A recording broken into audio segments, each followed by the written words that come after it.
Bienvenue sur cette chaîne. Moi, c'est Trésor QT.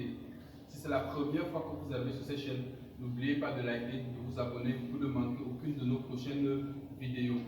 Aujourd'hui, nous allons parler de qui est responsable de la caisse noire de la famille à domicile. Restez jusqu'à la fin de cette vidéo pour ne rien manquer, car vous serez surpris vers la fin. À toutes. Chers membres, quand nous parlons de caisse noire, ici nous parlons généralement d'épargne. Et d'après Claire Banks du site de Moneybox, dont je mettrai le lien dans la description de la vidéo, il existe deux types d'épargne. Nous avons l'épargne à court terme et l'épargne à long terme. Dans les deux, qu'est-ce qui entre dans l'épargne à court terme et qu'est-ce qui entre dans l'épargne à long terme? Dans l'épargne à court terme, d'après Claire Banks, nous avons les frais médicaux imprévus.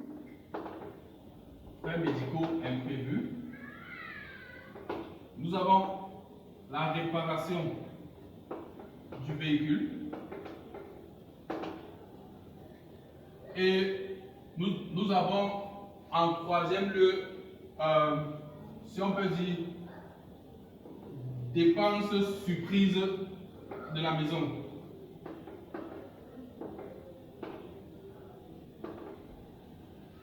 Et dans l'épargne à long terme, nous avons l'achat de sa résidence. Et nous avons généralement les voyages en parenthèse vacances, que généralement on programme.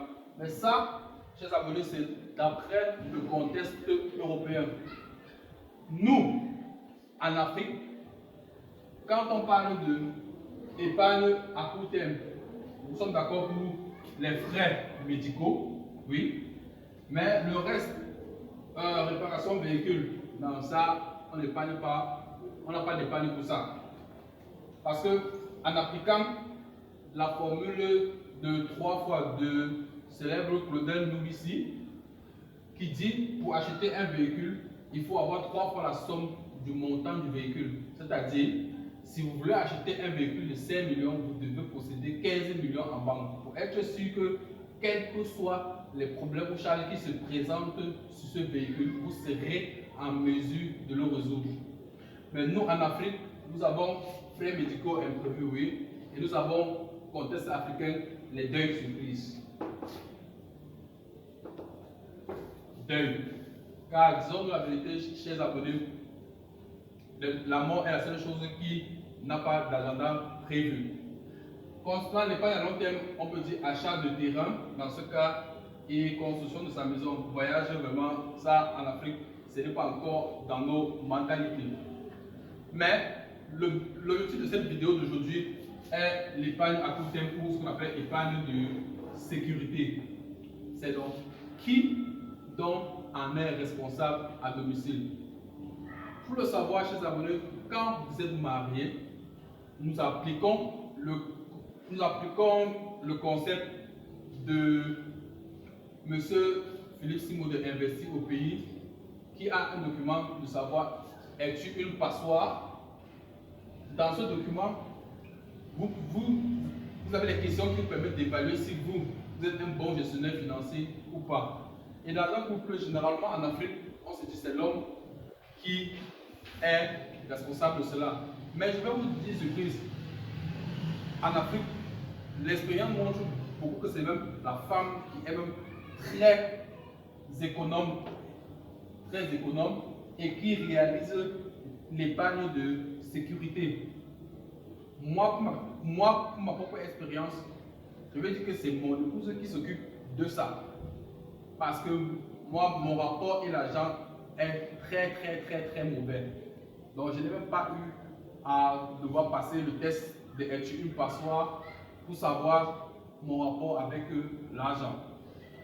Dans ce cas-là, étant marié, on nous confie donc en symbiose avec notre épouse c'est chez elle donc que ça reste donc cette épargne de sécurité pour faire face aux imprévus tels que frais médicaux, surprises en pleine nuit ou bien deuil surprise. Donc ça, c'est elle qui s'occupe de cela. Mes chers abonnés, vous me direz en commentaire pour vous, dans vos couples, si c'est l'homme ou si c'est vous, la femme. Maintenant, quel est le montant prévu chaque mois pour cette épargne de sécurité? Généralement, on nous demande d'épargner 10% de notre revenu. Mais, compte tenu que nous avons deux types d'épargne à faire, l'épargne de sécurité et l'épargne pour les projets, 10% est très minable. Ma foi, je veux dire que ça dépend de tout un chacun. Mais, il y a une règle à ne jamais déroger. C'est de s'arranger à ce que l'ensemble de ces dépenses, c'est-à-dire le loyer, la nutrition, les factures, tout ça là ne doit jamais dépasser 65% de votre revenu. Parce que si ça dépasse 65% de votre revenu, vous n'aurez plus de marge de manœuvre pour réaliser que ce soit l'épargne de projet, l'épargne à court terme et l'épargne à long terme. Et disons-nous, Africains, on n'est pas venu là pour passer toute notre vie en location. Il faut bien pouvoir avancer et tout en faisant face aux imprévus que la vie nous réserve. Moi particulièrement, je m'arrange à ce que toutes ces dépenses, loyer, nutrition, facture, ne dépassent pas 55%. C'est-à-dire, comme l'a dit M. Philippe Mo, je cherche un appartement. Si je touche 100 000 francs le mois, je cherche une maison qui va me coûter plus de 30 000 francs le loyer. Or, en Afrique, 30 000 francs, ça veut dire que pour atteindre les 55%, si la facture peut me coûter 5%, il va rester maintenant 20%. 20% sera consacré à la nutrition. Mais ça, chers abonnés, c'est sans tenir compte que vous êtes vous et madame et pas l'enfant. Pour ceux qui ont un enfant, le ratio change. Pour ceux qui ont deux enfants également, le ratio change également. Mais chers abonnés, qui doit détenir cette épargne de sécurité? C'est une épargne de sécurité, ce n'est pas une épargne que nous déposons à la banque, non. L'épargne que nous déposons à la banque, c'est l'épargne pour les projets. Mais l'épargne de sécurité, c'est celle que nous laissons avec nous à domicile. C'est-à-dire, comme on dit, imposer quelque chose qui est soudain, qu'il faut avoir l'argent là pour gérer. Donc, vous aussi, vous savez que votre rapport avec l'argent, vous êtes une passoire avec les finances. Vaudrait mieux laisser ce pan-là à votre dame. Comme moi, c'est ce que je fais. C'est ma dame qui s'occupe de l'épargne de sécurité. Parce que son rapport avec l'argent est bien meilleur que la mienne. Dites-le moi en commentaire ce que vous faites pour pouvoir épargner. Ou bien si votre ratio est de plus de 65%, c'est qu'il faut à vous remettre en question. En vous demander, est-ce que vous allez pouvoir réaliser certains projets de vie si vos dépenses mensuelles dépassent déjà 65% de votre revenu. En plus, je vais vous mettre une courte vidéo qui va vous présenter les 4 astuces pour mieux épargner ensemble. C'est-à-dire quand monsieur et madame travaillent. C'est pour ça que c'est généralement bien quand on est marié. Ça veut dire qu'on jumelle nos ressources de revenus et on planifie les épargnes. Comme vous pouvez le voir dans cette vidéo,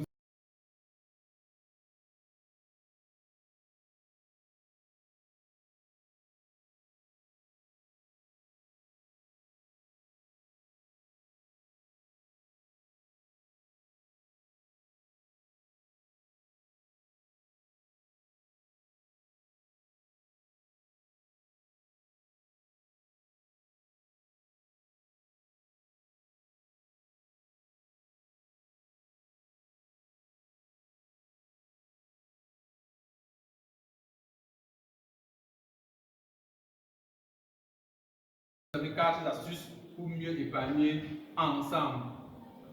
Pour mes chers petits radins qui pensent mentir à leur épouse sur leur revenu, ça c'est l'objet d'une autre vidéo. Mais je peux dire que l'argent est délicat. Ce qui fait que dans un couple, une des choses pour lesquelles on doit être très honnête, c'est la question financière. Parce que, ne nous leurrons pas, sans finance, on ne peut rien. Sans finance, même pour mieux aimer, il faut avoir l'argent pour pouvoir amener sa femme ou sa conjointe dans des endroits assez exotiques. Donc, chers abonnés, dites-moi en commentaire qui pour vous est responsable de la caisse financière et êtes-vous transparent financièrement avec votre conjoint. Si c'est le cas, c'est une bonne chose. Voyez votre rapport à l'épargne. Si vous pouvez l'augmenter pour pouvoir mieux engager l'épargne à long terme. Mais si ce n'est pas le cas, faites très attention. Parce que je vais vous raconter une petite anecdote. Pour ceux qui estiment ne pas devoir, qui mentent sur leur revenu à leur épouse. Un jour, il y avait un monsieur, il dit à sa femme qu'il travaille à la banque, sans pour autant lui dire qu'il est vigile à la banque. Donc son salaire était de 60 000. Ayant donc dit à son épouse qu'il travaille à la banque, un samedi, il a dit: chérie, je vais te faire une surprise. Allons au marché, tout ce que tu veux, j'achète. La dame dans son cœur se disant que ok, elle arrive au marché avec lui, voit un sac, très joli sac, qui lui plaît. Alors, elle se dit, ok, comme mon mari travaille à la banque, ça veut dire qu'il est dans 200 000 francs sûrement. Oh, donc si je prends le sac de 60 000 francs là, je crois que je n'ai pas trop exagéré sur son budget. Or, en oubliant que lui, 60 000 était en fait tout son salaire.